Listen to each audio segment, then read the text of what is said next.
It's a warm night in Niagara Falls. It's not that warm. It's not warm at all. And you're watching the Shamus of Slots. Okay folks, here we go. We're going to see Bill Engvall. I see that my display is no good because it's not solid on here. So what do we know about Bill Engvall between the two of us? He's Canadian. Is he really? Yes. I didn't know he was Canadian. I thought he was Southern or something. Oh, apparently Canadian. Is that... Are you sure he's not Southern Canadian maybe? Canadian-ish? Okay.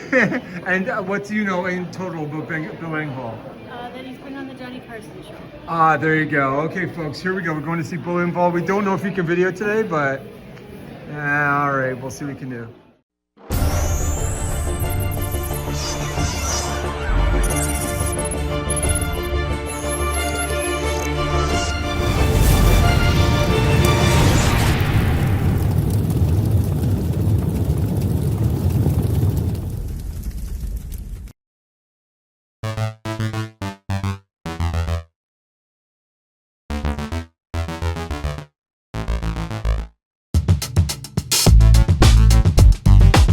Folks, we understand that you can take video.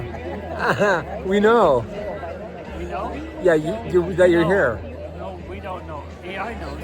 AI knows, okay. So anyway, we're going to watch the show tonight. We're going to see what it is. And I can actually take some videos. So we'll see what his jokes are. We'll try them out on you. And then we'll hear what you say after each shot.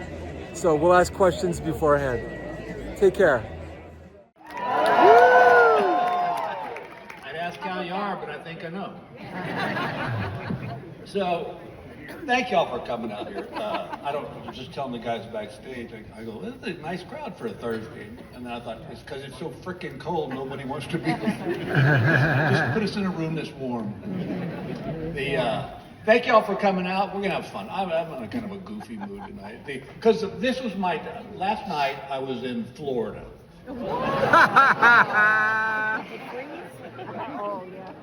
And they said, oh man, it's cold. I almost did it. Did you hear it? I can't be up here for less than 5 minutes. And I'm like, yeah, hey there, I was in Florida, huh? Hey. And, I just take on your accent. No reason, just it happens. I do it in radio interviews. I go, so Bill, you're coming up here to Canada, to Niagara Falls, to the Falls View Casino, huh? I go, yeah, well, yeah, maybe later we'll do some ice fishing.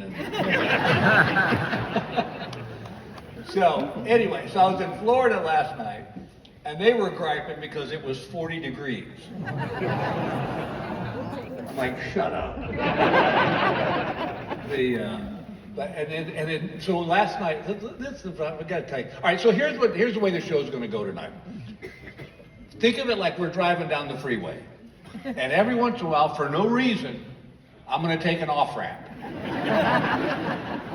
And you won't know why, but just trust me, we'll get back on the freeway at some point.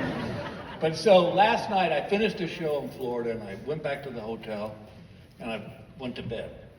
I woke up at 1 in the morning with this thought, oh my God, I forgot my passport. Yeah. So I called my wife at which she's back on the West Coast, and I said, I forgot the passport. You know, this is what happens when you've been married for 45 years. It wasn't, okay, well listen, we'll figure it out. It's like, Bill, what is wrong with you? So I want to thank the Canadian Border Control for letting me get through with literally a picture of my passport and my driver's license. So thank you to the Canadian Border Control. So, and that kind of leads into this, that I have never been that cool guy. You know, I did an album one time, my favorite title was, I'm about 15 degrees off cool. You know, not a complete goof, but real close. And it started way back in my life when I was a kid. I lived in Winslow, Arizona, which you may know from the song the Eagles did. And a little fact be known, the Eagles were never in Winslow. They were in Flagstaff, but that didn't fit into the song. So Winslow just said, we'll take it. And we had this movie theater there, a little old movie theater called the Rialto Movie Theater. And I was dating this girl, dating. I was in 8th grade. We were seeing each other. And her name was Tony, never forget her. And my best friend in the world at the time, Mike, was dating this girl named Debbie. Well, where we lived was right across the street from the elementary school that I went to. And so one Saturday, we were going to meet our girls at the movie theater that night. So we were on the playground, and the girls were sitting over in the swings, and Mike and I decided we needed to impress these girls. So do you remember on the playground, do you ever have those chin-up bars? You know, the 3 different levels are just metal pipes. So we got this idea that to impress these girls, we would ride our Schwinn Stingray bikes through the chin-up bars, grab the bar, let the bike go, and just swing. Sounded good at the time. Mike said, I'll go first. So Mike got back and he started pedaling for all he was worth, and he hit that bar and grabbed it, let his bike go, and was just swinging. And I looked over at them girls and they were duly impressed. So I said, all right, my turn. I got back and I started pedaling as hard as I could. Well, it started raining. And I was too stupid to understand that when metal gets wet, it gets slick. I hit that chin-up bar, let my bike go, my hand slipped off the bar, and I went boom, and knocked myself out on the ground. Mike goes running across the street to my house where my mother's in bed with the flu, burst open the bedroom door and screamed, "Bill's dead." As I started coming to, all I saw was this white robe and elbows running at me. And she goes, "You better be dead for getting me out of that bed." Well, I wasn't even worried about being hurt. I just was scared that Mom wasn't going to let me go to the movies that night and see Tony. So Dad came home and he kind of smoothed it over. So that night, me and Mike went to the movie theater and we met the girls. And Mike and Debbie went up in the balcony, and me and Tony sat down on the floor seats. And we just watching the movie. When out of nowhere, Tony leans over and kisses me in a way that I had never been kissed before. That tongue shot inside of my mouth and was flipping around like she was trying to kill a bee or something. And I didn't know what was going on. It felt good, but I didn't like, what? I must have looked like a complete idiot, just sitting there with my eyes and my mouth open like, oh. And the kiss went on for what I thought was about 10 minutes. It's probably more like 10 seconds. And then she sat back and we watched the rest of the movie while I sat there in shock. Movie ends and we said goodbye to the girls. Now it was back in the day when you'd walk home, you know, there was no problems. And so we're walking home, and Mike lived 2 houses away from me. And about halfway home, he goes, "What's wrong with you, man?" I said, "What?" And he goes, "You haven't said a word since we left the movie theater." And I said, "Bud, I got problems." He said, "What?" And I said, "I think I got Tony pregnant tonight." He said, "What'd you do?" I said, "I didn't do nothing, man. I was just sitting there watching the movie. Next thing I know, her tongue's in my mouth, she's cleaning my tonsils, and now she's pregnant. We're going to have a baby, and I'm going to have to drop out of 8th grade and get a job, and I'll probably have to live with oh God, I got to call my dad because we're going to have to live with them." And Mike didn't know any more about sex than I did, and his response was, "Well, good luck." He went on to his house. That night, I tossed and turned all night because my world had just been rocked. And so the next morning, I get up and I got to tell my dad. So I walk out in the backyard and he's doing something in the garden. And I said, "Dad, we need to talk." He goes, "What's going on, son?" I said, "This is hard." He said, "Well, I always say, let's just get it out there and then we'll deal with it." I'm like, "All right, here goes." I said, "Last night I met Tony at the movie theater." He said, "Yeah, I know." And I said, "Dad, we were sitting there in the movie theater and she leaned over and all of a sudden her tongue's in my mouth. She's flipping it around like she's trying to kill a bee, and I'm afraid I got her pregnant. And now I'm going to have to drop out of 8th grade, get a job, live with you and Mom, and I don't know what we're going to do." And my dad said, "All right." He said, "First off, your mother was right." He said, "I should have had this talk with you last year."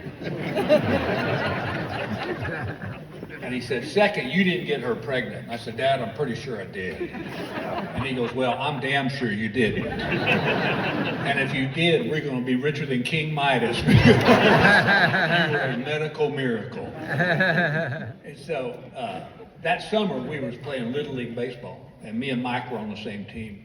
And another kid I knew that was on our team was named Richard. And Richard was the bad boy at school. All the girls wanted to be with Richard. You know, he was the troublemaker. But we all thought Richard knew more about sex than any of us. So we're sitting in the dugout of the Little League game, and I'm telling Richard the story. And he goes, no, you didn't get her pregnant. I said, well, I know that now. He goes, no, you got to have sex with a woman 3 times before she can get pregnant. Turns out Richard had 9 kids and thought his wife was cheating on him. Oh, I know, I almost forgot. I got a new cause I want to tell you about. Maybe you want to get involved in it. For people my age and older, there's a disease out there that every year takes out over half of us. And it's not lethal, but it's very debilitating. And this disease is called pickleball. What? Where did this come from? It's like amazing that pickleball has gotten so popular so fast that, I mean, people were waiting hours in line for courts. And you know the famous documentary guy, Ken Burns? He was going to do a documentary on pickleball. But PBS said they wanted to do something less gruesome and fewer casualties. So he did the Civil War. They say, you know, the problem is, you know, everybody knows somebody who's been hurt in pickleball. They need to have like a Jerry Lewis telethon for these people. Like, this is Charlie. He got too old and fat to play tennis, so he and his wife thought they'd play pickleball with the grandkids. Charlie may never walk again. They say 1 out of 4 men who play pickleball will end up having knee surgery. It would have been 4 out of 4, but the other 3 got so bored waiting for a court, they just went home. And see, what a lot of people don't understand is with pickleball, it's not about stamina, it's flexibility. And I have the flexibility of dried pasta. All right, if I drive for more than an hour, I can't guarantee you my legs are going to work. Last time I got pulled over by the police, they said, "Would you step out of the car?" I said, "I can't." And they said, "Why?" And I said, "I've been driving for an hour and a half, and I'm not sure my legs will stand up." Which any guy that's my age knows that's a lie, because I can't drive an hour without having to stop to pee somewhere. Even after hearing all this, if you still want to play pickleball, do yourself a favor and play doubles, because that way there's more people to carry you to the ambulance. I was backstage there. These people are so nice. I mean, you would think there was a full-on band. You'd think the Allman Brothers were here with all the food they got back there. But I couldn't even enjoy that because something went wrong with my cell phone. And I'm going to tell you right now, I have a complete hatred for cell phones. And I've had it since the beginning because it's such an addictive. Can you imagine life without your cell phone now? No, we couldn't. I couldn't either. And it's scary, isn't it? That people, have you ever done this? You'd be sitting in your house, your cell phone's sitting right there next to you. It doesn't ring, buzz, chirp, nothing. And you catch yourself doing this. What are we looking for? You'd have heard it ring. I bet you a lot of money that before cell phones, not once did you ever walk over to the wall phone and go, no, we got dial tone, we're good to go. And now, my wife has put this thing on our phone where you can see where the other person's at. And and I'll be honest, it's kind of nice. Like, she's out with her girlfriends, I can see where they're at and know they're safe. But I don't want her tracking me. Because I would never, ever cheat on my wife. But I'll tell you what, I would cheat on this damn diet she's got us on. Oh, my God. I can't tell you how many times I've been in a Burger King drive-thru. I'm like, hey, yeah, let me have a Whopper and fries. And my phone will ring. And she's my wife going, are you ordering junk food? Cancel the order. And then I got lucky. I found out that there was a Taco Bell next door to the Home Depot. hell, guess who's doing DIY projects? Then about a week later, I discovered there was a Chipotle next to a chiropractic office. Bingo! I had to get my back fixed from all the DIY projects, right? And then I hit gold. I found a florist next to a Subway. Gail was getting flowers twice a week and thought I was the most romantic man on the planet. Till she kissed me and tasted sweet teriyaki sauce. And it was But I know where my hatred of cell phones comes from. And it was two incidents. One, a buddy of mine got into my phone. I don't know how he did it, but he got into my phone and he changed my autocorrect. So every time I typed the letter I, it came up Big Billy. Yeah. So if I texted you and said, hey, can I stop by your house later? It came out, hey, can Big Billy stop by your house later? And then you'd read it and go, what a jackass. Who calls himself Big Billy? And I'd see it and text you back and go, look, I don't really call myself Big Billy. But then that came out, look, Big Billy really doesn't call himself Big Billy. And I couldn't get it off my phone. I had to go to a phone store and have a 17-year-old kid fix my phone. Well, while he's fixing my phone, I'm telling him the story, and he says, well, I can help you get back at your buddy. I said, I'm all ears. He said, can you get in his phone? I said, yeah, everybody gets in his phone. He's an idiot. He tells everybody his code. And I'll tell y'all, it's 2337. Well, if you look at the letters, it spells out the word beer. He's so proud of that. So this kid says, well, listen, I can teach you how to change his auto signature on his emails. And I said, let's do it. So he showed me what to do. One day, me and my buddy were out playing golf, and he went over to hit his ball, and I grabbed his phone, and I got in there, and I changed his auto signature on his emails from Joe Smith to while seated on the toilet. I thought it was cute. Well, about a week went by. All of a sudden, I get a text. It says, hey, jackass. Not everybody's a paid comedian. It said, in case you've forgotten, I'm a financial advisor. And I have people's retirement funds in my hand. And they don't really see the humor. When I send them an email saying, hey, just went over your portfolio while seated on the toilet.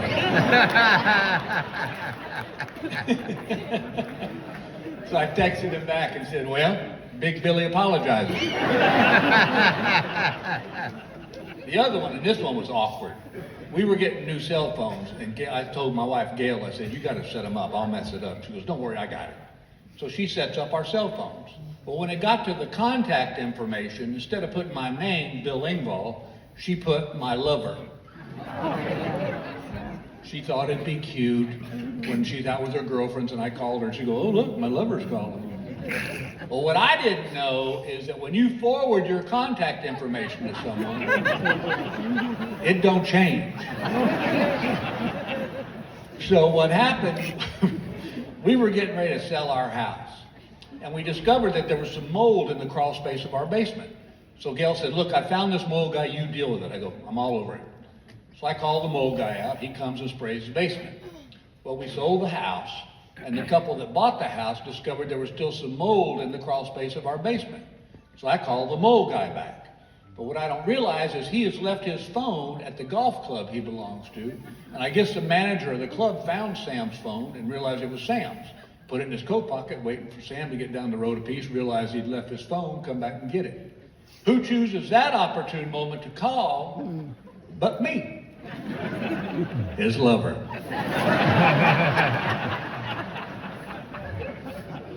I called Sam's phone. I guess the club manager looked at it and it said, my lover, and he goes, well, hello, Lisa. I said, who's Lisa? Big Paws. He goes, oh, I'm sorry. He said, I just assumed this was Sam's wife. And I said, oh, I didn't even know he had a wife.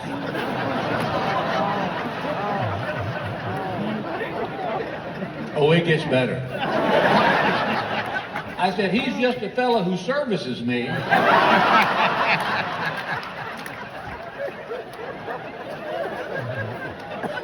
It is crickets on the other end of the line. This guy is so flustered, he can't even put a sentence together. He's like, well, do you want to leave a message? Now I realized I don't know, it says my lover on the phone, so I said, yeah, just tell him I need him back in my crawl space ASAP.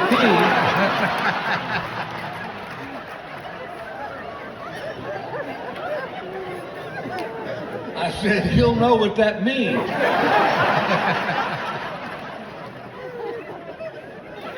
Well, Sam knew what I meant.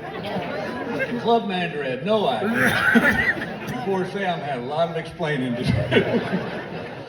But other than that, things are good. So, I don't know if were you aware that a couple of years ago I retired? Did you? All right, well, for those who did. So, I've been so fortunate to do this business for almost 45 years, thanks to y'all.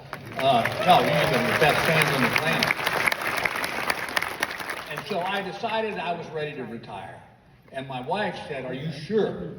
And I said, yeah, I'm sure. Because we made it through COVID fine. But COVID was going to end. Retirement is 24/7. And when you're together 24/7, I thought I knew everything there was to know about my wife. But it turns out she has a few quirks that I didn't know about. Like one of her favorite things to do is to walk through open houses. We're not in the market to buy a house. We're not even going to put an offer on our house. She just likes to see how other people live, which is weird. We'll walk into a house, but this is what kills me. We'll walk into a house and she'll do this. I wouldn't have done that. We don't have to worry about it. It's not our house. What the hell are we doing in here? We were walking through one open house and there was a picture of the family on the wall that was kind of askew. She straightened the picture. I said, what are you doing? She goes, the picture was crooked. Maybe you're crooked. Maybe you just threw their whole world off. And when you're retired and you're together 24/7, all of a sudden I became her little errand boy.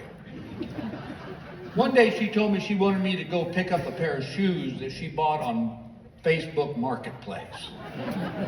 And I said, why are we buying shoes you're not going to wear? She goes, how do you know I'm not going to wear them? I go, because you got a closet full of shoes that still got the price tag on them. She just likes buying shoes. And she goes, you don't know that. She said, besides, these are cognac, and they're really hard to find. And she goes, by the way, do you think I would really drive an hour and a half, which was how far away these shoes were? An hour and a half drive to buy shoes I'm not going to wear? I said, no, but I think you'd have me drive an hour and a half to pick up shoes you're not going to wear. So I take off, hour and a half drive. And you know how it works. You Venmo money, and then they put the product or whatever it is outside, and you just pick it up. So I drive an hour and a half to this lady's house. There's the shoes, but they're red, like really red. So I called Gail, and I said, hey, well, she didn't answer. I was like, well, hey, she bought them on Facebook Marketplace. What'd you pay, $10? If she didn't like them, she can throw them away. So I take the shoes, and I drive an hour and a half back to our house. I get home and Gail goes, the woman just texted me and asked me when you were going to pick up the shoes. I said, no, I got the shoes in that bag right there. They're red, but I tried to call you and you didn't answer, so there's your shoes. She goes, no, you idiot. I bought ankle boots. Those are tennis shoes. I'm like, they're shoes. They're red shoes. That's all I know. She goes, you got to go back and put them back because those aren't my shoes. I drive an hour and a half back to this woman's house. Put the old bad shoes there, get the other ones, put them in a bag, and drive an hour and a half home. And Gail said, what'd she say when you picked up the shoes? I said, we didn't say nothing. I didn't see the woman. I just grabbed the shoes and came back here. And she goes, Bill, you realize that she thought those other shoes were missing. And I said, well, maybe she thought a dog took them. Or a raccoon. They got little paws. They can carry off stuff. My wife said, so let me get this straight. You think that she thinks a raccoon took her shoes for 3 hours and then returned them. And I said, maybe. She goes, I'll tell you what I think happened.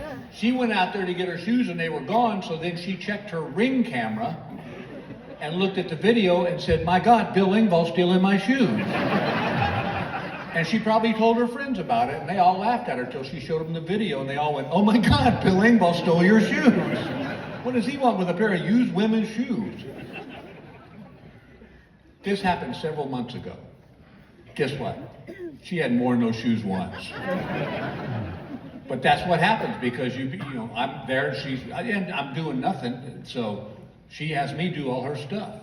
And now, together, we don't have arguments. We have discussions. Like the other day, we had a discussion about my hearing. She said, "Bill, I want you to get a hearing test." I said, "What?" She goes, I said, "I'm joking." She goes, "Bill, that's the truth. You don't hear half the stuff I say. And I worry about that you're losing your hearing." Now, when I got married, my granddad sat me down. He said, "I'm going to give you the secret to a good, long marriage." He said, "Pick your battles." He said, "If you go to war every time, you're going to lose." So I thought, all right, this is a battle. So I said, all right, I'll go get my hearing test. So I go to Costco. Who doesn't need a 10-pound jar of peanuts while you're getting your hearing test? I take the test. I said, what do you think, Doc? He goes, "Your hearing's just fine." I said, "Thank you very much." I drove home. Gail said, "What did the hearing doctor say?" I said, "He said my hearing's just fine." She said, "Well, how is it then that you only hear about half the things I say to you?" And I said, "You know what? That's a great question." And I posed it to him, and he said that maybe you shouldn't wait till I'm at the other end of the house to start talking to me. Look at the ladies clapping. They know. That's just another bullet in their gun. Now I got to walk back in and go, "What?" And then she answers me with attitude. I said, I just love, like, see the women, they're just like, yep, you got us, bingo. Oh my God, because Gail has to say things out loud to get them right in her head. But the problem is, I don't know if she's talking to me or her little imaginary friend. We'll be driving, we're going somewhere and I'm driving, and this is what I'll hear from Gail. "Okay, I gotta get a pedicure, I gotta get my hair done, I gotta set an appointment, have the dogs cleaned." And I'm like, "What?" And she goes, I'm not talking to you." I keep driving. So I hear this, we gotta get the tires changed, we gotta get an oil change in the car, and where are we gonna do that at? And oh God, we gotta pick up the cleaning, but I'm not sure if I remember how to get there. And I just keep driving. And all of a sudden she goes, "Are you gonna answer me?" I would if I knew who you were talking to. Another discussion we had was about the dishwasher. Apparently there's a right and wrong way to load a dishwasher. I didn't know that. It wasn't in the manual. The manual told me how to turn it on, how to turn it off, how to put soap in it. There was not one page that said, "And here's a diagram of how you have to load the dishwasher." One night we had dinner, and I took my plate, my silver, and I walked over to the dishwasher and put them in there. Here come Gail, right behind me. Opens up, starts rearranging. And I said, "What are you doing?" She goes, "You put them in there wrong." I said, "What are you talking about?" She goes, "Bill, you can't put cup, bowl, plate, cup, bowl, plate, cup, bowl." I said, "Why not?" She goes, "They won't get clean." I said, "When was the last time you were actually in a dishwasher?"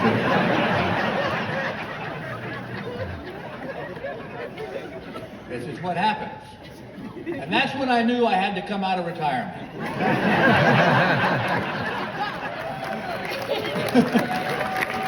Because she was going to have me in a mental hospital. So you guys are my therapist. You saved me $75 on a couch. Now, I knew they wasn't going to last, but I really found out about it when one day I caught myself sitting in a chair watching TV and watching the Housewives of Salt Lake City. And I knew their names. But Gail and I had decided during retirement that we should each come up with ideas of stuff for us to do together. And so we both enjoy playing golf. And golf is fun when both of you suck. But when one person starts getting better, it's not so much fun anymore. I watched, in the 1 year I was fully retired, I watched my wife get 3 hole-in-ones. 3 on the same hole. The first one was great. We were like, "Hey, you got a hole-in-one, that's awesome, we're going to buy drinks for our friends, we'll party, put your little golf ball up in the trophy case. It was awesome. 3 months later, she did it again. And I'm like, hey, wow, that's awesome. Good to see you ticking things off my bucket list. The third one, and this is the only name I'll ever drop, this little golf club we belong to, every summer they do a concert. And they decided they wanted a country concert. So I said, well, I'll call my buddy Clint Black and see if he can do it. And so I called Clint. We've been friends since the 80s. And he said, yeah, we got a night off. That might be fun. I said, well, Gail and I are going to play golf in the morning. We want you to join us. And then that evening we'll do the concert. He goes, well, I don't really play golf anymore, but I'll ride around with you. So we're driving around with Clint Black, and we're playing golf and laughing and cutting up. We come to that same damn hole. And I hit my shot, and I was about that far from the pin. I was like, yeah. I heard Gail turn to Clint and go, I just want to beat him. That's love, isn't it? So he goes, well, give me your phone. I'll video your shot, just in case. Like he knew something. So he goes, all right, Bill's hit his shot to about 2 feet. Really good shot. His wife's now at the tee box. She's got, looks like a 9-iron. And she takes a swing. Oh, beautiful shot. But, it might be a little long. It's hit the back of the green. Oh, wait. It's rolling. It's rolling backwards down towards the pin. Oh, my God, hole in one. Clint Black called my wife's hole in one. And to this day, I have not listened to another Clint Black song. So she said, I noticed that you haven't come up with an idea for stuff for us to do together. I go, I'm thinking about it. About a week later, I'm sitting there watching TV, Housewives of Salt Lake City. And this ad for camping came on. And I go, perfect. Because I thought, I'll just bring it like, we should go camping. Knowing full well, she's going to say, no, we're not going camping. What are you, an idiot? Because my wife doesn't rough it. Roughing it for my wife is no jacuzzi tub in the Motel 6 bathtub, all right? So I said, I got an idea. She goes, what is it? I said, let's go camping. And she goes, that might be fun. Wait, what? I thought I knew you. You hate camping. She goes, I don't hate it. We're not going for a week. We're only going for a couple days. And she goes, my only request is that there be a bathroom close by. Have y'all ever been in a campground bathroom? Okay, I would rather use the porta potty at a meth head convention than to go into a campground bathroom. I was walking towards the door and I saw a fly come out going,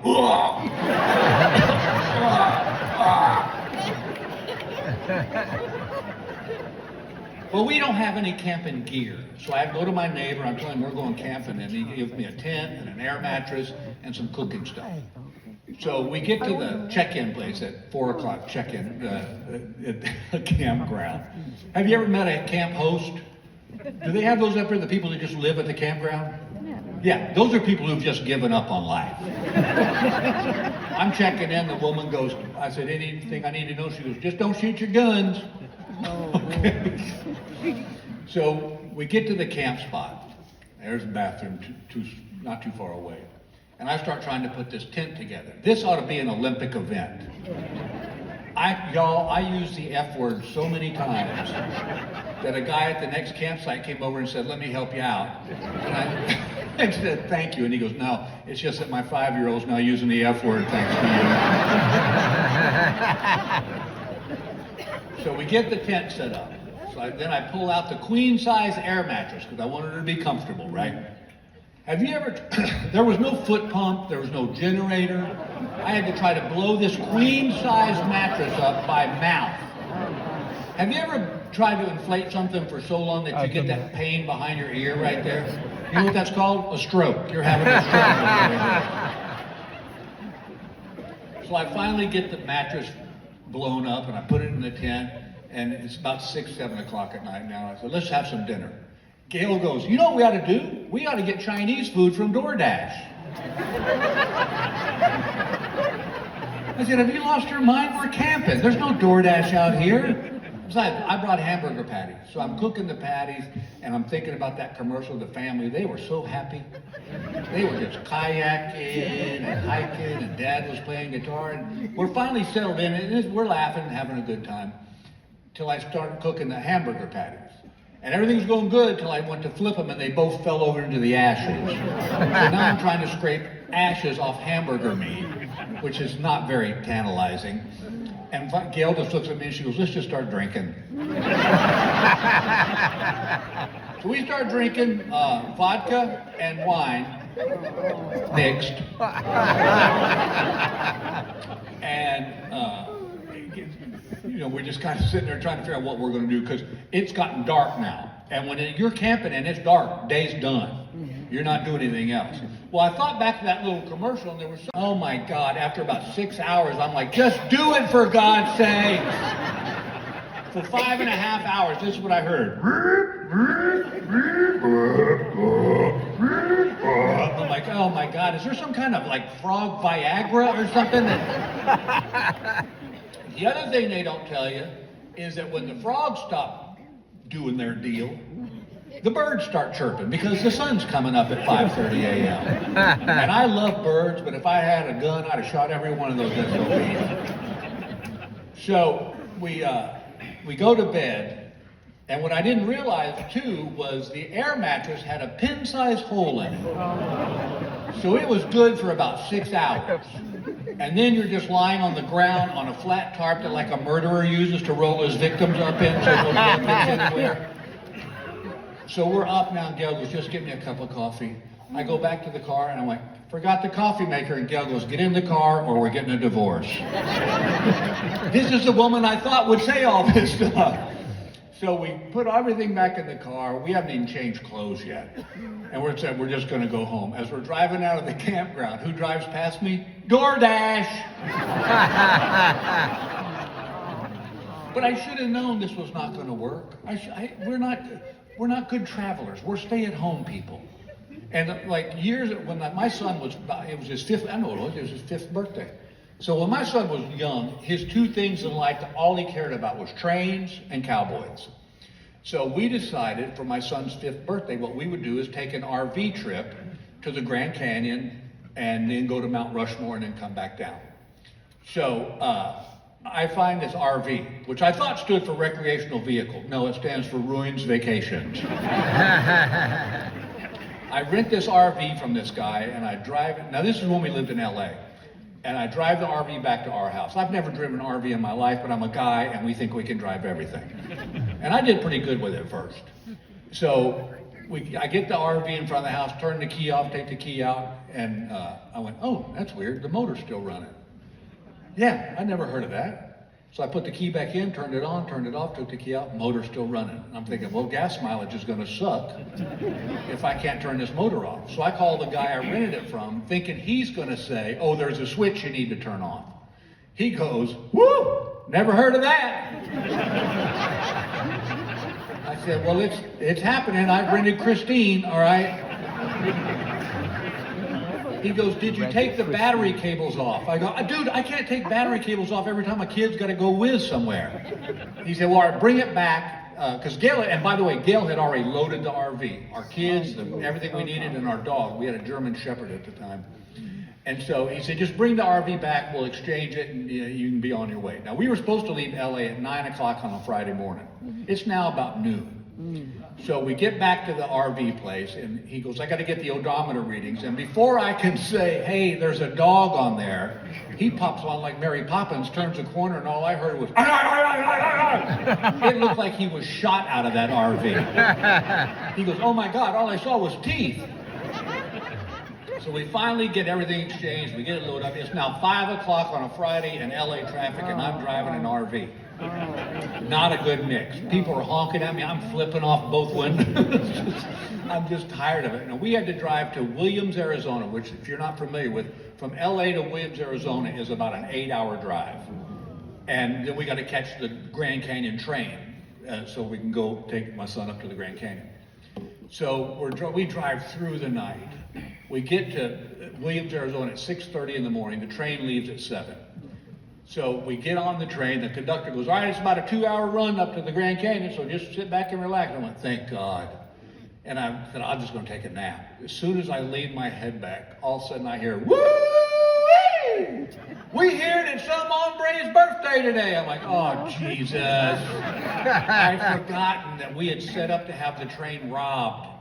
They do this thing where you pay these guys, these cowboys will run up, ride their horses up, get on the train, and then they play camp songs, country camp songs for you. This guy, I'm literally no sleep for the last 12 hours. And he's like, is it your birthday, hombre? And I'm like, if you don't get out of my face, it's going to be my death. I said, no, it's his birthday. And he turns to Travis and he goes, is it your son, cowboy? Is it your birthday? And he goes, yes. And they're like, well, you want to be a member of our gang? And he goes, mm-hmm. And they go, well, we brung you a little present that all the gang members have to have. I'm like, oh, God, please let it be quiet. They hand him a train whistle. A 5-year-old on a 2-hour run with a train whistle. They ought to put people who get convicted of murder in on this situation, and they have to just sit there. They start singing, we'll be coming around. She goes, we'll be coming around the mountain when she comes. And they would point to him, and he'd go, woo, woo, for 2 hours. I was ready to commit Harry Carey. I swear to God, if I'd have had a gun, I'd have just slid the barrel in my mouth. We get to the Grand Canyon, and if you've never been there, you got to go. It's unbelievable. But I'm going to warn you, it does nothing. It doesn't change shapes. There's no voiceover. This was me at the Grand Canyon. Yep, let's go. But you can't just go, because the train is on a schedule. So we had to spend an hour and a half with a 5-year-old in the gift shop. That went well. So we finally get back to Williams, Arizona. We get on the RV, and I looked at Gail and I said, babe, I can't drive another 4 hours. She goes, no, me neither. She said, look, I did some research, and I found this RV park about 5 miles down the road. I went, great. We pull into this RV park. It's called Jellystone Park. Have you heard of it? Yeah. Yeah, apparently it's famous. And for those who've never been there, it's basically based on the Flintstones. Like you check into Mr. Slade's office and there's like cheesy dinosaurs made of paper mache and stuff. And there's nobody else in this park but us. And I'm checking in and the guy, the camp host, looks at me and he goes, you come on a good night, buddy. I said, really? He goes, yeah, we got live entertainment tonight. That was my reaction. I said, we are staying the night because I want to see what kind of act plays an RV park. So I get in the RV and I put us in a slot. And we were 2 slots away from the dump station. You know what that is? Yeah, that's where people empty their crappers in there and it's just got a big metal concrete slab on it. So we take the bikes off the RV, the kids are riding around the RV, because there's nobody else there except for the guy who lives there. And then we have dinner, and the kids went to bed.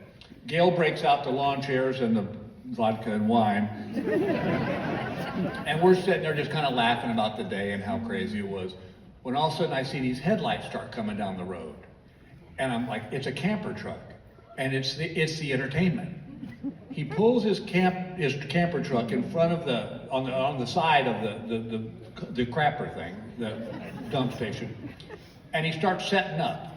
But he's setting up facing away from us. We're the only RV in the park. Yeah, it'd be like me doing my show like this. And I'm watching going, does he not see us? I mean, you think anybody normal would go, oh, I should play for that people that are here, the only people here. He sets up right on top of the dump station because there's electrical outlets there he can plug his stuff into. He's a one-man band. So he starts playing, and he's not bad. I don't know how you rate an RV park musician, but he was pretty good. So we're sitting there, we're just kind of laughing, listening to him play his music. And this other RV pulls in. I go, oh, thank God, witnesses. This RV pulls into the thing, pulls right up next to the dump station where the guy's seated and playing his instruments. And this guy starts emptying his crapper. While the guy's playing Bye Bye Miss American Pie. I'm thinking, you can't make this up. Now listen, I know that I talk a lot about Gail because, she's not here. But we're going to get to I'm going to get to some house stories. I'm going to tell you one more thing about why I knew I had to get out of retirement. All right, when I was with the blue collar guys, yeah, A-list or C-list. When we were at blue collar and we were at the peak of what we were doing, we were A-listers. Like, I could walk into a restaurant and they'd go, Mr. Engvall, good to have you here. We got a table right here for you. Sometimes they'd comp your meal, and I'm not gonna lie to you, that was awesome.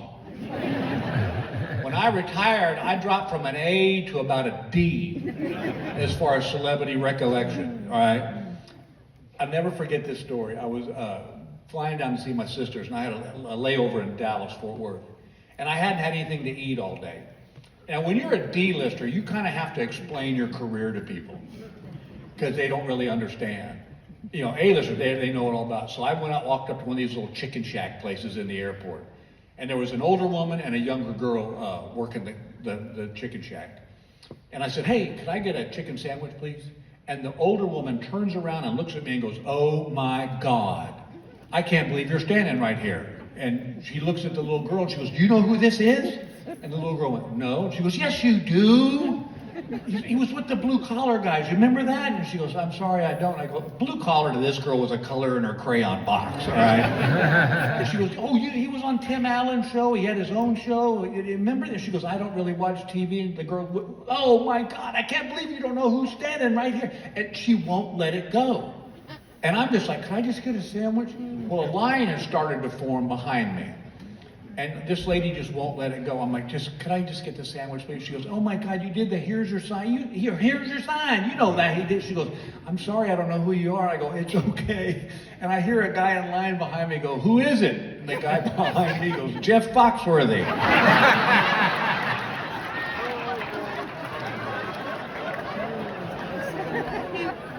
I left with no chicken sandwich and no pride. But all right, so now we're going to move into the Gail section of the show. I joke about her, but let me tell you something. I love her with all my life. If it wasn't for her, I wouldn't be standing here in front of y'all. I mean, I don't know where I do know where I'd be. I'd be that guy in front of the convenience store going, hey, you got a cigarette? Because she pulls me out of more situations. We call them Bill moments. And I'm not an idiot, but idiocy just seems to find me. I try so hard, and I think that's what makes it worse. One Sunday we were in church. It was a great example. We were in church, and I had noticed over the last few weeks that our pastor was losing weight, and he looked great. So one Sunday we were at church, and service was over, and we start filing out through the center aisle. And I walk up to the pastor, and I said, Pastor, I just got to tell you something. I noticed you've been losing weight over the last few weeks. I just want you to know you look great. He goes, wow. He goes, thanks, Bill. Appreciate you noticing that. And I go, what are you doing? You dieting, lifting weights? What's up? He goes, no, actually, he goes, all I do is I go to the gym and I swim laps for an hour. I said, that's it? He goes, that's all I'm doing. I go, well, keep it up, man. It's working. I said, my granddaddy was a lap swimmer. He said, was he really? I said, oh, yeah. But this was before all these fancy gyms. He'd just go over to the YMCA and swim laps in their pool. And I said, I can remember a little boy sitting on the edge of the pool in my swim trunks watching granddaddy swim laps for an hour back and forth. I said, but all he knew how to do was doggy style. So he just do doggy style up and down the pool for an hour. And the pastor looked at me and went, oh, and then walked off. I looked at Gail, I said, what's his problem? She goes, it's doggy paddle, Bill.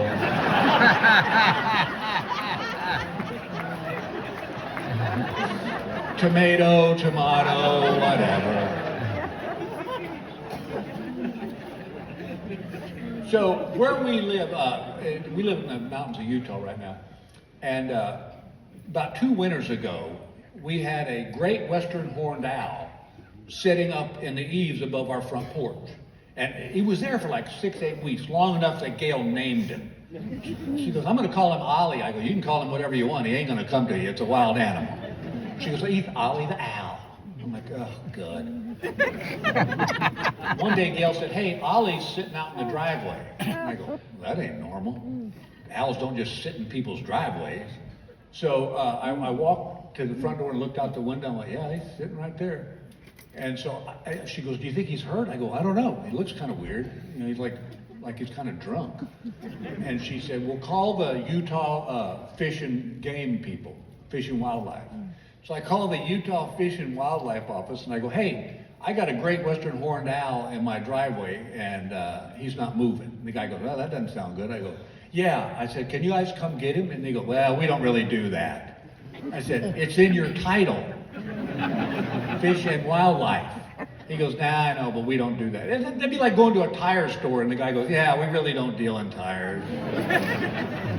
So he said, well, here, I got a number for you to call. It's called the Northern Utah Wildlife Rehabilitation Center. And it's a great thing. These people take wounded animals and fix them up. So I called this lady and I said, hey, I'm Bill Engvall. And she goes, oh, hey, I'm a fan. And I said, thanks a lot. I said, I've got a great western horned owl, because these things are they're like this tall. I said, I got a great western horned owl that's sitting in my driveway. She goes, that's not normal. And I go, yeah, I didn't think so either. She goes, can you walk out and look at him? I go, no. She said, why not? I go, have you seen the claws on this thing? She goes, they're called talons. I go, whatever, they cut flesh. I go, from where I'm looking, he looks a little drunk. She goes, I need you to go out there and get a closer look. I'm like, okay. So I'm walking out to this owl and I'm talking to it. Like, hey buddy, don't do anything crazy. Take a little look at you. And he kind of looks at me like this, and one of his pupils is like really big. And so I'm on the phone, I go, okay, yeah, one of his pupils is really dilated. And the girl goes, oh, that's not good. He's probably been hit by a car or a truck or something. She goes, I'm gonna need you to catch him. I said, I'm sorry, what? She goes, I need you to catch him. And I'm like, are you just making this up as we go along? So she goes, do you have a towel? And I go, yeah, we're not homeless, we have towels. She goes, go get a bath towel and I want you to drop it on him. I go, so, okay, you want me to piss off the owl with talons that can cut my jugular? And she goes, if he's hurt, he's not gonna move. So I got a towel, and like I'm a matador, I'm walking out like this. And I go, hey buddy, just trying to help you out here. And all of a sudden he goes, and flies up into the eaves. But now he's hanging upside down, which birds don't do. And then he just drops into a snowbank. So I drop the towel on him, I wrap him up, and I go, okay, I've got him now. And she goes, okay, do you have a box? And I go, yeah, we need a box. Gail brings a shoe box with the price tag still on it. And I go, we're not gonna cut him up, honey, the whole bird's gotta fit in there. So she goes and gets a moving box, and we put him in the box, and she goes, okay, now I'm gonna need you to bring him to me. It's a 2-hour drive on a Friday in the Utah mountains. Snow, and it's like, this is not a good mix. So I put the box in the back seat of my truck, and we start driving. About halfway there, I look over, and Gail's crying. I go, what are you crying about? She goes, what if he doesn't make it? I go, honey, there's a good chance he's not gonna make it. He got smacked by a truck or a car, and he's not our pet, okay? He's a wild animal. And she's like, well, you don't have to be so heartless. Like, I'm not being heartless, I'm just being real. So we're driving, and all of a sudden, we were about an hour out, and all of a sudden, from the box, I hear, and I'm like, oh, Jesus. If this thing comes to life and jumps out of that box, this truck is gonna look, remember the movie Pulp Fiction? When they blew that guy's brains out? That's what the cab of my truck will look like, with this bird trying to get out, you know. And I'm like, and I'm talking to him now like they're my kid, like, hey, you kids, settle down back there. Please don't fly out of that box, because they don't want to die right now. And he kind of settles in. We get to the Utah Rehabilitation Center. I said, Gail, be ready, because this bird may be dead. So I set the box up on the counter, and unbelievable, this owl is still alive. So the lady said, well, just leave him here, we'll rehab him, and we'll let you know how it goes. So we drop him off and leave. 7 months later, they called me, and they said, hey, Ollie's been rehabbed, and he's ready to be re-released into the wild. I'm like, well, that's good. Thank you very much for taking care of him. And they go, we'd like to release him at your house. Why? She said, well, they're territorial, and that was his territory. So we don't want to release him in a new area, so he doesn't have to learn it. He'll kind of know the area. And I go, okay, that's fine. She goes, we're going to do it at night because they're nocturnal animals. So they show up one night, and he's in a crate, but it's been modified. So there's 2 latches on the front, and then there's a handle that you pull this way, and the door kind of opens, and he's supposed to just whoosh into the night. So they said, Bill, do you want to release him? And I said, you know, we had a good run. He probably wanted it done by a professional. And Gail goes, you should do it, Bill. I'll film it and we can put it on your Instagram. Great. All my followers can see me get my throat slashed from a wild owl. That's owl. So I reach down and I unlatch the latches, and I've got my handle on the handle, and I'm just about ready to pull it off, and Ollie goes, and Gail's damn wiener dog comes running between my legs and goes, Ollie shot out of the box, hit a pole, fell to the ground, and is now back in rehab.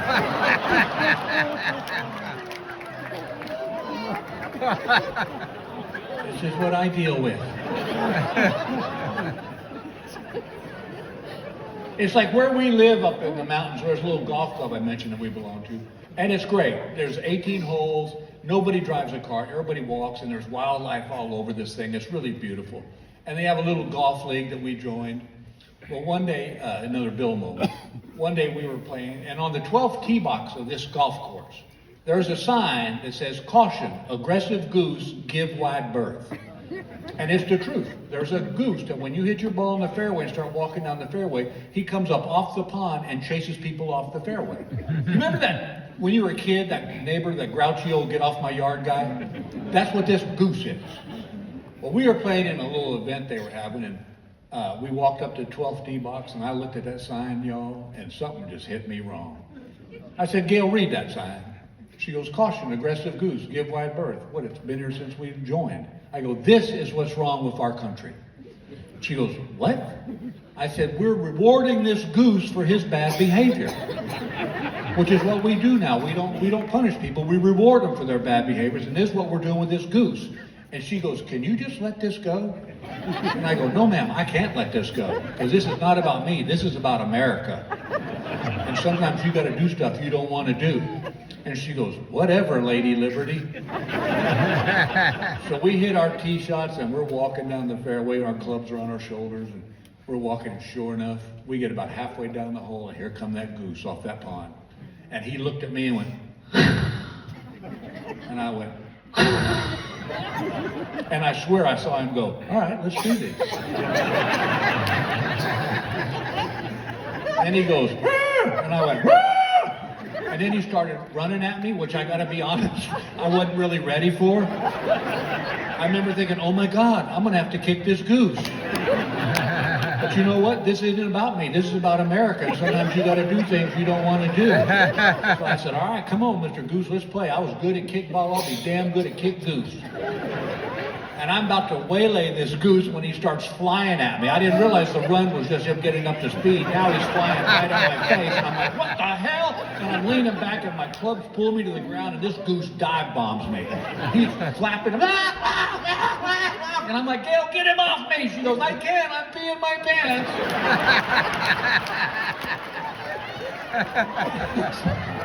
I said, well, I won't be able to see it because my eyeballs are being pecked out.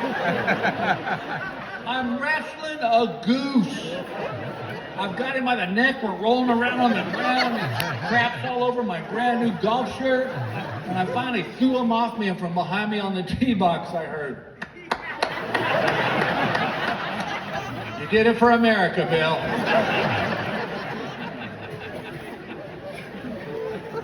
It's like when we lived in LA, they opened up this new Mexican food restaurant that got really popular really fast, to the point that you had to wait like 3 to 4 months to get a reservation. And Gail was hammering me about going to this new restaurant. And I thought, all right, I'm gonna surprise her for our anniversary. I got us dinner reservations. Well, sure enough, the week of our anniversary shows up, and her sister's daughter has a baby. And she goes, I want to go see the baby. We'll celebrate our anniversary when I get back. I'm like, yeah, but I got us reservation. So I drop her off at Los Angeles Airport. I'm driving back to my house. And I went, you know what? I don't want to wait another 3 months to go to this Mexican food restaurant. So I called my buddy Jerry. And I said, Jerry, you want to go to that new Mexican food restaurant? He goes, yeah, man, I've been trying to get reservations, but I can't get in there. I go, well, I got 2. He said, let's go. I said, we got there. We had the time of our lives. We drank great Mexican beers. We had Mexican food that was off the charts. And we cut up like we was back in college. Well, dinner kind of started to wind down. I noticed a manager and a string of waiters was walking right towards our table. And I'm like, oh, no.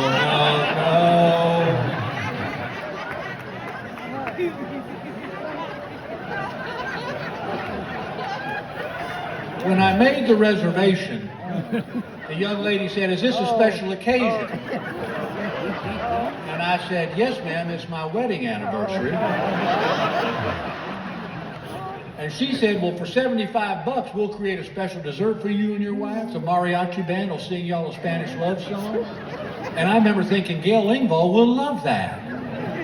Well, I'd forgotten about that little tidbit, because the train is coming. And my buddy Jerry's got his back to him so he can't see what's coming. And I'm like, oh man.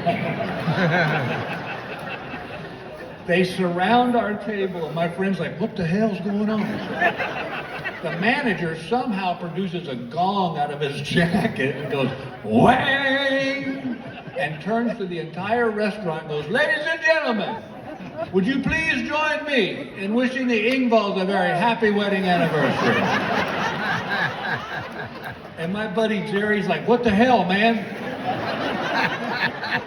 They light the candles, there's those sparklers start shooting off, the mariachi band singing a Spanish love song. And this is in LA where two men openly confessing their love for each other and celebrated. The entire restaurant gave us a standing ovation. The good news is the dessert was amazing. The bad news is Jerry broke up with me. Yeah, he won't walk across the street to see me now. But there's just been those little things all my life I've dealt with these things. It's like one night Gail went out with her girlfriends and they went to one of these lady parties, you know, where they sell like lingerie and stuff. Well, by the time she got home, I was in bed watching TV. And she walked in, I said, hey, how'd the party go? She goes, it was great. Me and my friends had a blast. I go, well, good. I'm glad you went. She goes, I bet you will be. I said, what are you talking about? She goes, I bought you a little something. I said, did you really? And she threw on the bed a pair of baby blue silk boxer shorts with a little red rose right there. And I said, have you lost your mind? She said, fine, sorry I thought about you, and walked out of the room. I'm like, oh, way to go, Bill. All I had to do was say thank you, put them up in the closet, nobody ever sees them again. But I tried to be Mr. Funny Man, and I hurt her feelings, and I felt bad.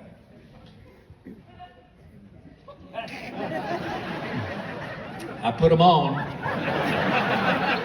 Sorry about the visual. I put those things on, I kind of sashayed into the kitchen. I go, well, what do you think, baby? She goes, good God. I said, hey, you bought them. She goes, yeah, for me to wear for you, Bill.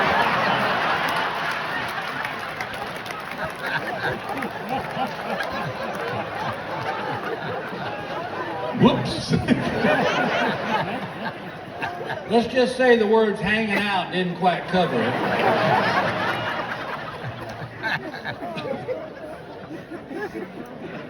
One of the cool things about this job is you get to do things that normally you wouldn't have ever had the opportunity. And one of these happened about 10 years ago. I was doing a show in Las Vegas. And unbeknownst to me, in the audience was some United States Air Force Thunderbird pilots. And they sent a note back after the show saying, hey, we really enjoyed the show. If you want to come have some beers with us, we're hanging out in the lounge. I'm like, well, drinking beer with fighter pilots? Yeah, I'm in. So I go out and I start drinking beers with these fighter pilots. And we had, I don't know, 8 or 9 too many. And one of them stands up and goes, hey, I got an idea. He said, you ought to fly with us. And I was just drunk enough. I said, I'll tell you what, you get a jet, I'll be there. Thinking there's no way. 2 weeks later, I'm sitting in my house, the phone rings, and I said, hello? And this voice said, Mr. Engvall, this is United States Air Force. And I said, sir, I'm 60. Like they're calling house to house to recruit. He goes, yeah, we know. He said, listen, some of the guys in the Thunderbirds said you might want to fly with them. And I was like, that would be an honor I could not repay. He goes, well, cool. He goes, let me get you clearance from the Pentagon. We'll be good to go. I'm like, okay. Clearance from the Pentagon.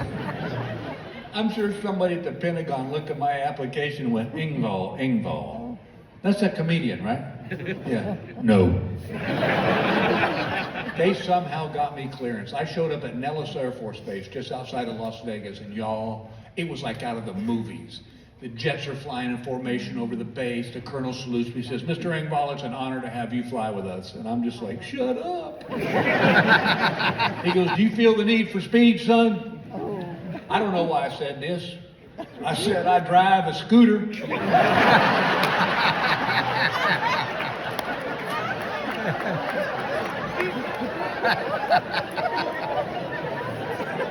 Why would you ever utter that out loud? If your family's being held hostage at gunpoint and they say I drive a scooter, you go, sorry kids, nice knowing you. Even he went, okay. So they take me to this room called the life support room. And this is a room where they're going to teach you the maneuvers your body's going to go through and what your plane's going to do, and you have to pay attention. But as we've all known tonight, I have ADD so bad that this guy giving me all these safety instructions might as well have been Charlie Brown's school teacher going, wah, wah, wah, wah, wah, wah, wah, wah, wah, wah, wah, wah. Because I'm just sitting there going, ooh, look, flight helmet.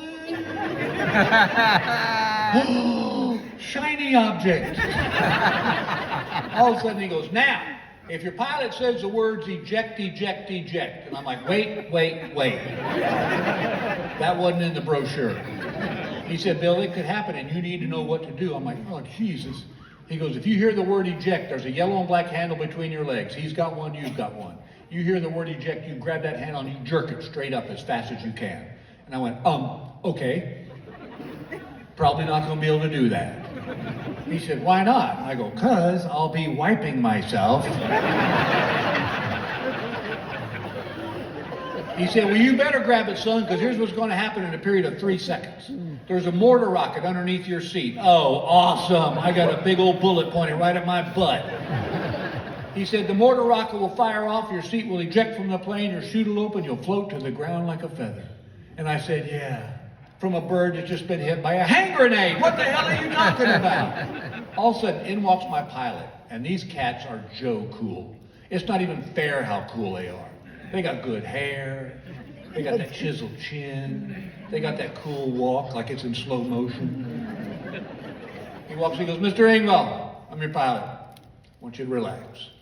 Been flying for 20 years. I've only had to eject 5 times, everything went great.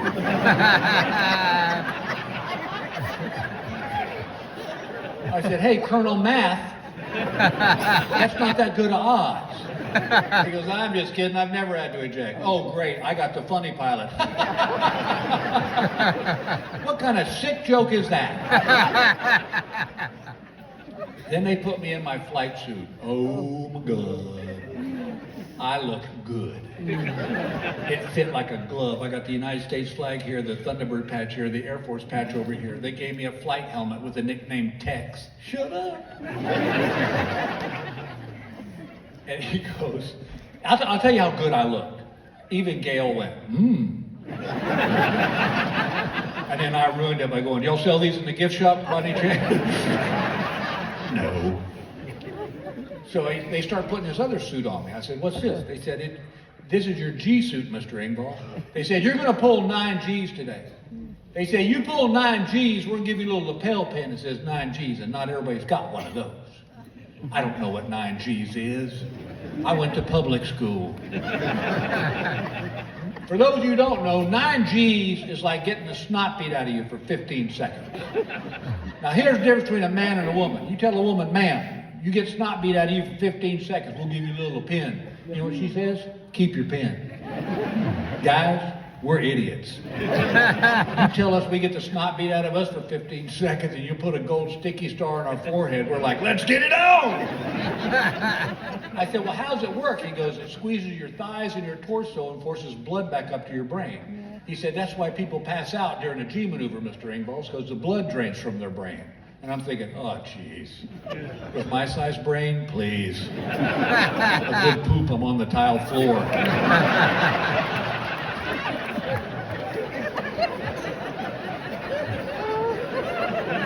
Hope I didn't shatter any fantasies.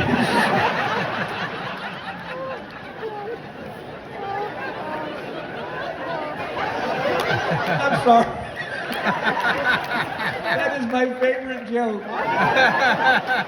Only because every time I do it, I catch some woman's face with this look like, no, not really. We're just about to walk out to the jet when the medic runs in and puts a folded plastic bag on each of my thighs. I go, what's this for? He said, puke. I said, I'm sorry? He goes, you're going to throw up, Bill. Everybody throws up. President Reagan threw up. President Carter threw up. Your buddy Drew Carey puked. He said, you're going to throw up. I went, great. I got a bullet pointed at my butt and I'm going to puke. Why didn't I do this earlier in my life? Yee-haw! And so he puts the bags on there and he leaves. We start walking out on the tarmac where the jet is, and y'all, they have painted my name on the jet. Oh.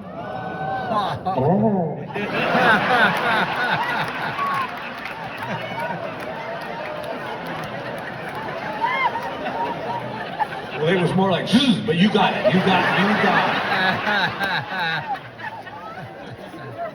it. They're clipping me in the back seat, and the guy clipping me in looks at me and goes, Engvall, look at me.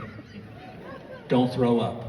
I go, well, I'm going to try not. He goes, hey, don't throw up. I go, everybody throws up. President Reagan, President Carter, my buddy Drew, he goes, don't you throw up. I go, why not? He goes, that's my mask. All of a sudden that canopy goes, and I heard, it was my ass. What am I doing here?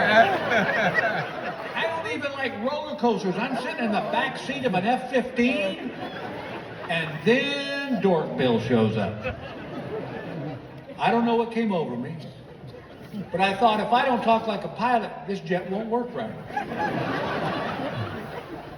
He goes, Mr. Engvall, you ready to have a good time today? And I went, Roger. And I couldn't shut up. He's laughing at me. He goes, all right. He goes, why don't we taxi out to the end of the runway, get ready for takeoff? And I go, Roger, on taxi, Roger, takeoff, Roger. He goes, Bill. And I said, Roger. He said, you can just say, okay. Oh, sorry. Roger. Yeah, I'm not taking any chances. So we're sitting at the end of the runway just kind of talking back and forth when all of a sudden in my helmet I hear the tower go, Thunderbird 7, you are cleared for takeoff and steep ascent has been approved. Steep ascent? That must have been during the what part. We start rolling down the runway. He goes, all right, hang on, Mr. Engvall. Here come the afterburners. I'm like, whatever. Good God, my ears touched. We are screaming down this runway. And he's calling the speed out to me like, I need to know this. He goes, there's 350, 400, 450. Here we go. And y'all, we went straight up. And I'm in the back seat going,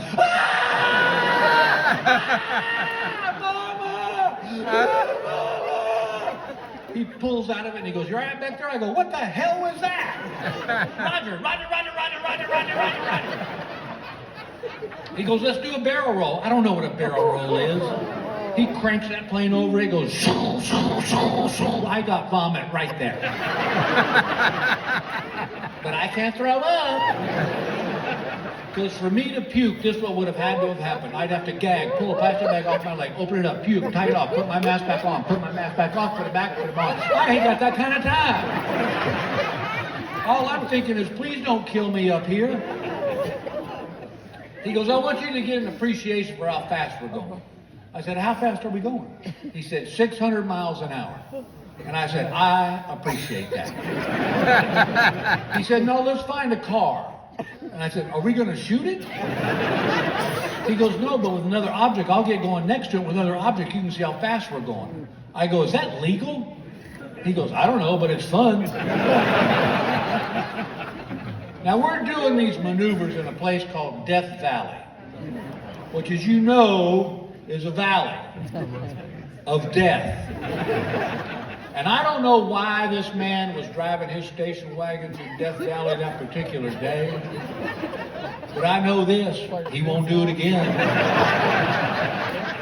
We come up behind him, and all he heard was I look back, all 4 of his wheels are locked up, and he's fishtailing. My pilot's giggling like a schoolgirl. He goes, let's do some treetops. We go screaming up to face this mountain. We are 5 feet off the tops of 100-foot pines. Y'all, I saw bears pooping. They didn't want to. Oh no, they were just lumbering along and heard. He goes, let's do some canyons. I don't know what doing canyons is. I found out. Remember in the movies when they're doing this in close, we start doing that. And all I can hear is this woman's voice going, terrain, pull up, terrain, pull up. And I'm like, shouldn't we be listening to that woman? We land back at the Air Force Base, y'all. It was like out of Top Gun. The grounds crew saluting me. They're cheering my name. I looked over at Gail. I swear to God, the wind's blowing her hair in slow motion. I'm hearing Kenny Loggins music playing. The jet comes to a stop. The canopy opens. I pull off my helmet. And Gail goes, how'd it go, babe? I went,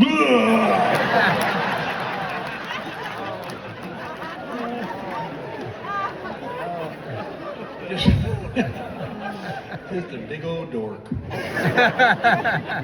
Tell you what, though, that was cool. But he was trying to make me puke. But I'll say it, I didn't puke. So here's another one for you. Well, my son was probably 9 or 10.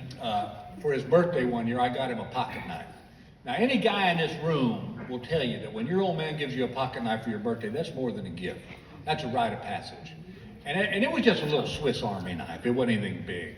Well, everything was fine. Till one day, Gail's looking out the kitchen window, and she sees our boy and his best friend jumping up and down the trampoline, and my son's got the knife blade out. And Gail's like, no, you got to take that knife away. I go, no, you can't take it away. It's like a rite of passage. It'll kill him. She goes, well, you better do something, because I'm not going to call that other boy's mom and tell him he got stabbed because we let him jump up and down the trampoline with a knife blade out. I said, well, what do you want me to do? She goes, I don't know, Bill. This is your whole manhood journey thing. You deal with it. So I'm walking out to the trampoline. I'm just thinking it's going to break his little heart. And I got about halfway there, and I had a genius thought. I said, I'll just take the knife for a second. I'll clip the blade of the knife off, give him back the rest of the knife. Everybody's happy, right? Have you ever tried to cut the blade off a knife? Well, let me tell you something. It's like made of steel. I tried pliers, they didn't work. Wire snips didn't work. I go, I need a pair of bolt cutters. So I put the knife in my pocket and I drove over to the Home Depot to get a pair of bolt cutters. But they want $50 a pair. I think that's a little overpriced. I mean, hell, I only need it for one job. I don't know what I'll do. I'll just borrow their bolt cutters, snip the blade off the knife, put the bolt cutters back, give my son his knife back. Everybody's happy. I'm in the lumber section of the Home Depot, hiding behind some plywood, with a pair of basically stolen bolt cutters. And I'm squeezing on the blade of that knife, and I'm squeezing, I heard dink, and I went, ow, God! And I look, and the knife has flown into my shoulder. My shirt is soaking with blood. I'm like, what the hell? And I can't pull the blade out. I've seen those TV shows. And it's not like I can go to the Home Depot manager and go, hey, dude, I gave my son a pocket knife for his birthday, and you know that's like a rite of passage, but my wife saw him jumping up and down the trampoline with a knife blade out. Well, apparently that's a button push for her, said you got to take it away. I said, you can't take it away, it's like a rite of passage. She said, well, you better do something, because I'm not going to call that other boy's mom and tell him he got stabbed, because we let him jump up and down the trampoline with a knife blade out. So I thought, I'm going to cut the blade of the knife off. But have you ever tried that? It's like made of steel. I tried pliers, they didn't work, the wire snips, they didn't work, got a pair of bolt cutters, $50 a pair. I think that's a little overpriced, don't you? So I just thought I'd borrow your bolt cutters, and I went behind the lumber section there, cut the blade of that knife off, and now I'm stuck. I can't say that. So I just ran out of the Home Depot dripping blood the whole way. And I'm sure somebody in lumber's like, what the hell's happening now? I get in my car and I drive to one of these urgent care centers that's like in a mall parking lot. Let me tell you something. When you walk into an urgent care center with a knife blade sticking out of you and a bloody shirt, they freak. Well, they're the earache, sore throat people. They don't see blood. I walked in with that bloody shirt and that knife blade sticking out of me, and this woman started screaming, this is not a drill. This is not a drill. We have a bleeder. We have a bleeder. They throw me on this gurney, they're running me down the hallway, and I literally had this thought, oh my God, Bill, have you finally done something so stupid that you're gonna die from it? They put me in this room, and in walks this Indian doctor, Dr. Bashar. I'll never forget, we're still friends to this day. He walked in that exam room, and that knife was sticking out of me, and he goes, good God, man, what happened to you? I said, dude, I gave my son a pocket knife for his birthday.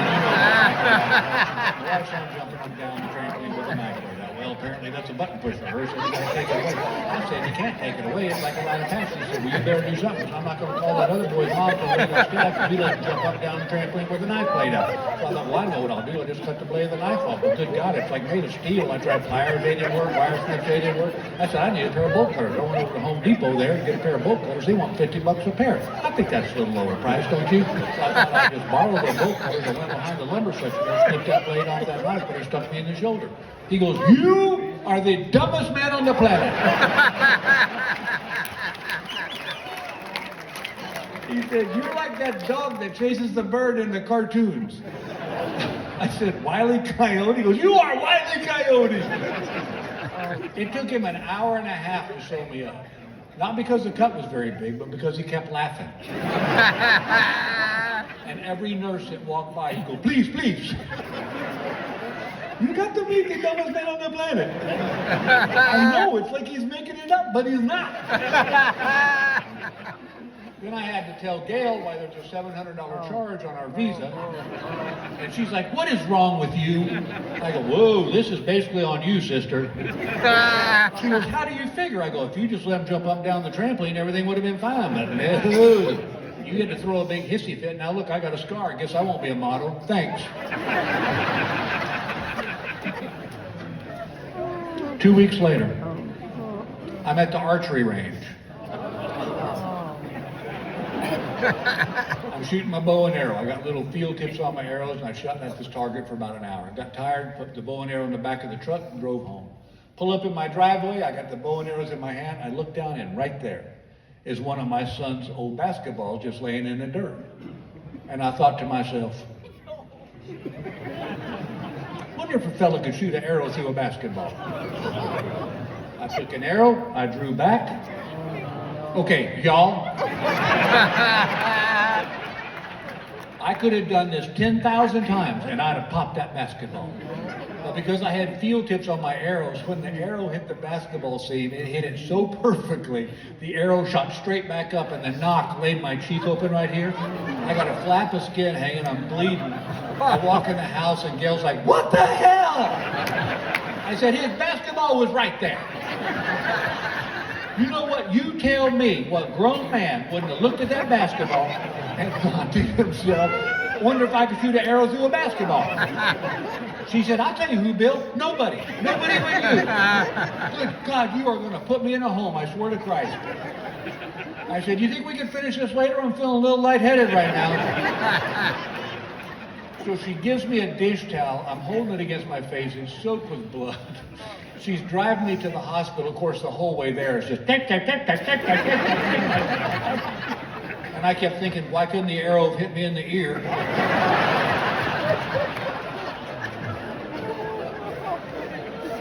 I walk in the emergency room doors and I hear, good God, the dumbest man on the planet. And you are putting my kids through college.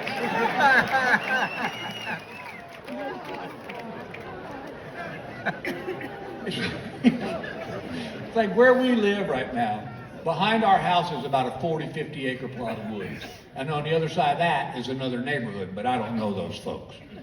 You're probably for their benefit.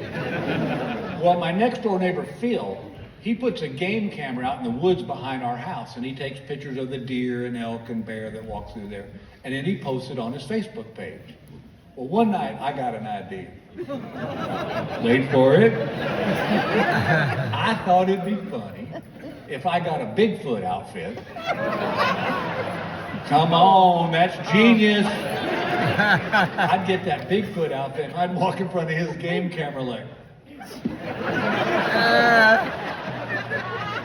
Just to be there when he's flipping through his pictures and he goes, that's an elk, that's a deer, that's a Bigfoot, there's a bear. Oh my God! Well, what we've learned about me tonight is that when I get an idea, I don't really think it through. I just kind of roll with it. So I went to town, went to the costume shop, but they did not have a Bigfoot outfit. But they did have a movie quality Batman outfit. And I remember thinking, that is a gift from God. How much funnier will that be? He's flipping through his pictures and there's Batman? Hell yes. I am all in on that. And this suit was awesome. It had the mask, the cape, the shirt, the tool belt, the shorts, the boots, everything. And I wanted to do this at night, so the picture was kind of grainy, so he couldn't really see it was me. 2 summers ago, I'm sitting in my den dressed as Batman. And Gail walked by.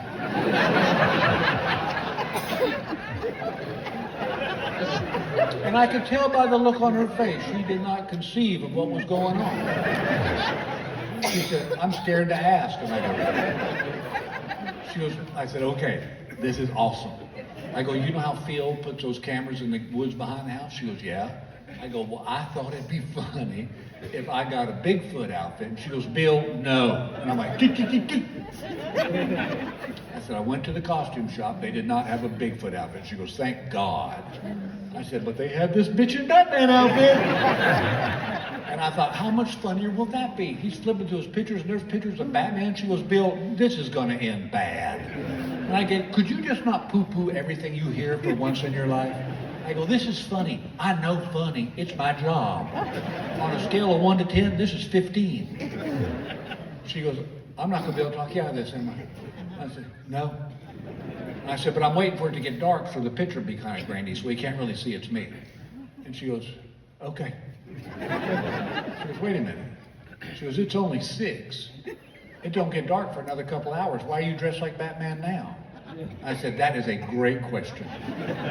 And I think we can both be honest with each other and say, who has not wanted to have sex with Batman?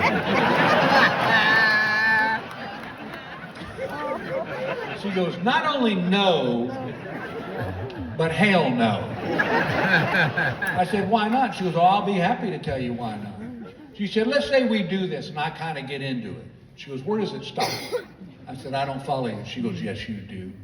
She said, because if I say yes to this, you'll be out there buying Green Lantern outfits, you'll be buying Spider-Man outfits, you're going to want me dressed like Catwoman. And the whole time I'm sitting there thinking, I ain't really heard a reason not to yet. Well, that didn't happen. So it gets dark and I book it out in the woods. Well, you know what? I get out in these pitch black woods and the thought occurs to me, I don't really know where Phil's game camera is. So now I'm just a grown man dressed like Batman in the woods in the middle of the night. This is a news story waiting to happen. Well, you know when you get out in the woods and it's dark and you start hearing things and your mind starts playing games with you? I start flipping out. I'm like, oh, Bill, this is bad, bad, bad. What if you get killed by a mountain lion? What if a pack of wolves tears you in half? How are they going to tell your kids? Hey, kids. I don't mean to laugh, kids. This is sad. I'm sorry. Listen, we found your dad dead in the woods. Listen, we've ruled out suicide. We don't think it was a hunting accident. But here's the weird part. He was dressed like Batman. And I can hear both my kids going, no, that ain't weird. Did you hear the one about the blue panties he had to wear? Well, thank goodness in the middle of all this, I got some sanity from when I was in the Boy Scouts. They taught us if you're ever lost in the woods to just stop, pick a point, and walk in a straight line. If you start wandering, that's when people get in trouble. He said, if you just walk straight, you'll hit a road or a fence or something. So I picked a point and I started walking. And sure enough, the Boy Scouts was right. I popped out of them woods. But now I'm in a neighborhood I've never seen before. And every house is dark but one. I walk up to this fellow's back door.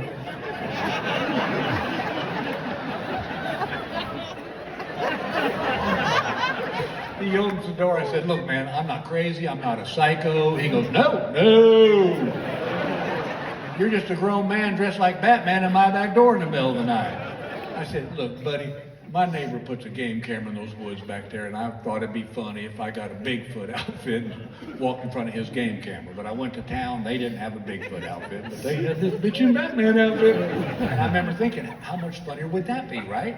So then I was going to do it at night, and I get out in the woods, and I realized I didn't know where his game camera was, and I started freaking out because I thought I was going to get killed by a mountain lion or a pack of wolves, or how they going to tell my kids and my wife. And you know what, sir? Speaking of my wife, if she just had sex with me as Batman, none of this would have happened. Apparently, she's got some kind of hang-up making love to a superhero. Whatever. And then I remember the Boy Scout said to walk in a straight line. I did, and I'm at your back door. He goes, makes sense. He said, what do you need from me? And I said, could I just use your phone to call my wife? He goes, if you're brave enough.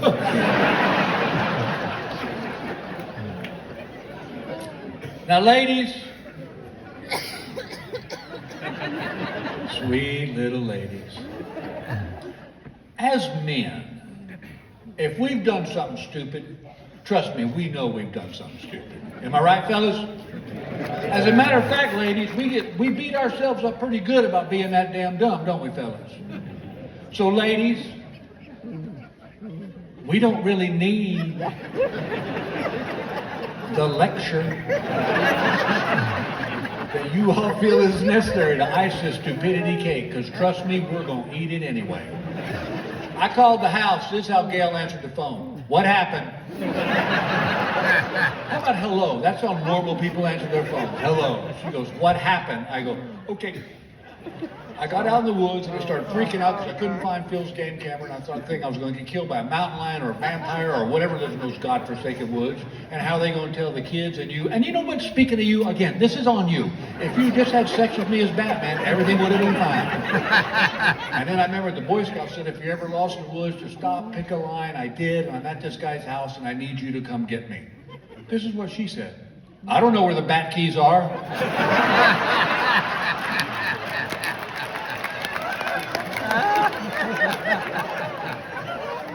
Yeah, that's funny. That's funny.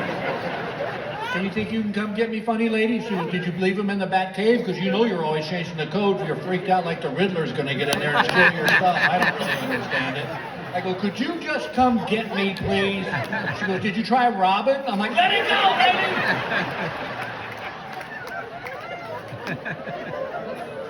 I hang up the phone. The guy goes, how'd it go? I said, good, good. I said, she'll be here shortly.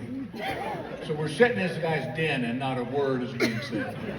Because I'm sure he still thinks at some point I'm going to whip out an axe and go psycho on him. Finally, he goes, hey, look, man, I don't really know the superhero code, but you can take that mask off if you want. I pulled the mask off. He goes, good God, you're Bill Engvall. Well, y'all are awesome. Always are. All my Canadian audiences are great. As some of you may know, one of my pet peeves in life is I hate stupid people. I think they should have to wear signs that just say I'm stupid. That way, right? That way you wouldn't rely on them. You'd be like, excuse me. Oh, never mind. I didn't see your sign. And a lot of people don't know the genesis of here's your sign. I'm going to tell you all tonight. So back when I was working in the comedy clubs, you were at a place for 5-6 days in a row, and so you had time to work on material and work it out and stuff. And the bit used to be that I thought stupid people should be slapped, which I still believe. But one day Gail came to me. She's always looking out for me.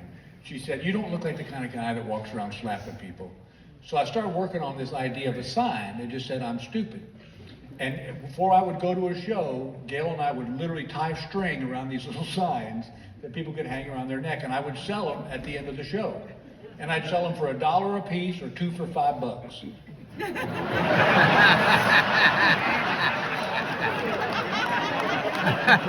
You would be amazed. 2 for $5, I'll get in on that. That's good. Well, by the end of the week, I'd come home with $400 or $500 in ones, and Gail would go put the money in the bank.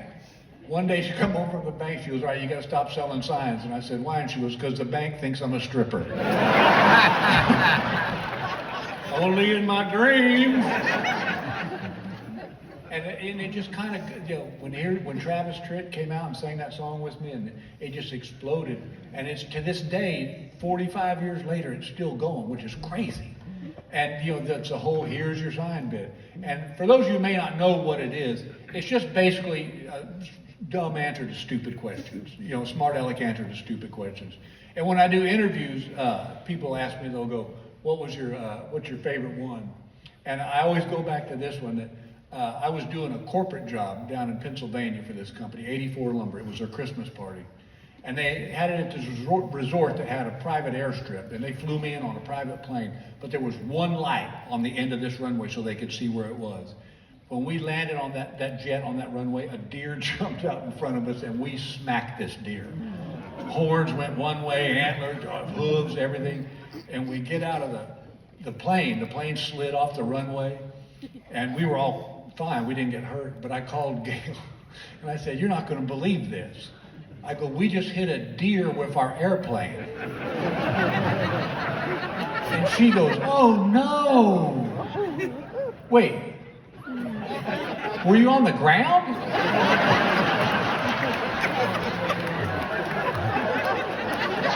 I said, nope, Santa was making one last run.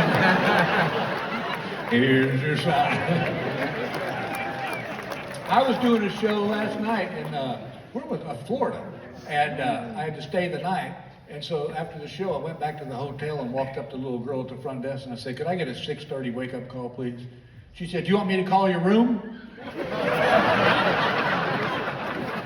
I said, no, call the people next door. They'll bang on the wall. That'll wake me up. Here's your sign. My neighbor, who's known the bit for 20 years, before I left to come on this road trip, I was walking my dog, and he's coming up his driveway, and he goes, oh, hey, Bill, you walking your dog? I said, nope, walking the leash. Damn dog just ran right into it. Here's your sign. I had one happen to me during COVID. Remember, did they do that up here where, like, if you went out to eat, they would rub that thing on your forehead checking for fever? Yeah, they were doing it. So one night, Gail and I went out to dinner, and this poor little girl's just doing her job. And I'm being a smart ass. She's rubbing that thing on my forehead, and I said, oh, you checking for fever? She goes, nope, checking for morons. Found one. And then looked at me and said, here's your sign. Hey, God bless you guys. Thank you so much for coming out. I love you.